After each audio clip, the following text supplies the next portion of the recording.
Morning class. I've got a lot of content to go over today, going over chapters 4 and 5 of the text. Um, See if we can get this in 7 minutes. Chapter 4, we're dealing with the philosophies of education. Why is philosophy important to teachers? Simply stated, understanding your philosophy, it helps teachers understand how their beliefs or their values influence how they teach the content.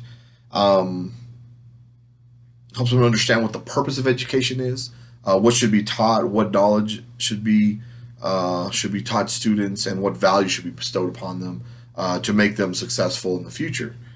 The nature of philosophy, we talk about concerns with identifying the basic truth about being, about knowledge, conduct. Um, the translation is philosophy is a love of wisdom, which pretty self-explanatory in that understanding. Um, Key elements of your educational philosophy. Um, I don't know how to put it any easier than it's what you believe about education. What do you feel is important? What do you feel education should be, and and what should be valued? What should be taught um, to your students to best prepare them for their futures or to develop their educational foundation. I think we all have one. I think whether we understand the philosophies or not, I think we all have our own philosophy because we all have our beliefs of what is important and what should be taught. I think that's why we got into education in the first place. We have this belief of what education should be and how it should be. I know that's why I want to get into education for that ability to deliver those beliefs. Um, the text goes on to talk about the six branches of philosophy. Those are the branches that discuss what is reality, the nature of knowledge, and is truth really attainable. Metaphysics, epistemology, axiology, ethics, aesthetics, and logic. Then we go on to discuss something we discussed a few weeks back, modern philosophical orientations. We talk about perennialists, existentialists, progressive, existentialists, social reconstructionists. And then the thing that hit me the most, the three schools of psychological thought that can influence teachers' philosophy. What really hit home with me was the humanistic and the behaviorism thoughts.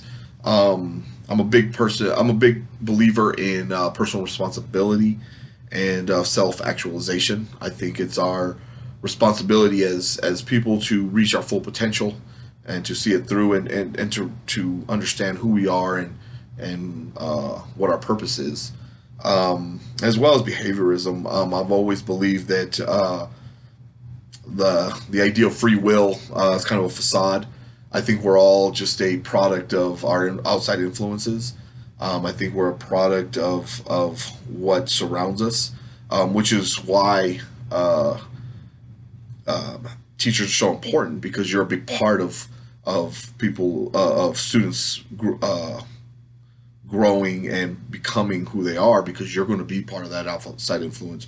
That's why I always believe you need to be a positive role model, a mentor, positive influence for students, and more so because of obviously because of behaviorism.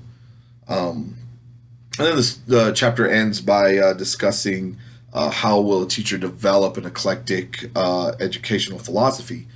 Um, I think most teachers do have an eclectic philosophy. I don't think anybody fits into one of these boxes of perennialist, existentialist list. I think we fall into several different ones. I think there's parts of each one that we can agree on or believe in, and we take those parts to develop that more eclectic philosophy. I think it's imperative that we do, especially in today's time with such a diverse and eclectic student body, having that eclectic philosophy will help us to understand, to reach students, to all of our students, to provide that equality in education. Then we go into chapter 5 and we talk about the history of education. To me, I believe the history of education is very important. Not only is it important, because I believe as a professional to understand the history of your profession is important. Me and my current profession, I do take a lot of time to understand the history of where we started, where we came from, and the reason why is understanding where we started. Just like in education, there was a lot of mistakes made. There are a lot of mistakes made, and to understand those mistakes can keep us from those reoccurring. It goes back to the saying of hindsight being 20/20. I think understanding our history can keep us from reoccurring those mistakes. The text goes on to describe the different eras in education. I mean, we have made a tremendous movement from segregated schools or having no schools for African Americans, and women being their education being focused on simply family life, preparing them to be a mother or a housewife, to what we have today. While we still have a long way to go, I think we've made tremendous strides in improving these. Everything from desegregation to Title IX, improving, and then going into improving our STEM programs and our foreign language programs. And obviously, we're looking at the whole political view of it. A lot of what we do has a political influence on it.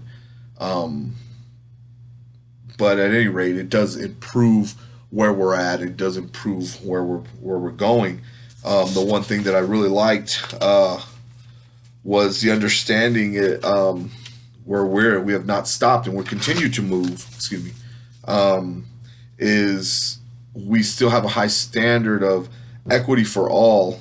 Our pursuit of excellence and high standards in our educational programs, and accountability for schools and for teachers. I think as we continue that, we're going to make great strides in not reverting back to where we were. So thank you very much for your time. I know I went a little bit over, but there's a lot of information, and I know I left some out. So thank you again for watching my video, and enjoy.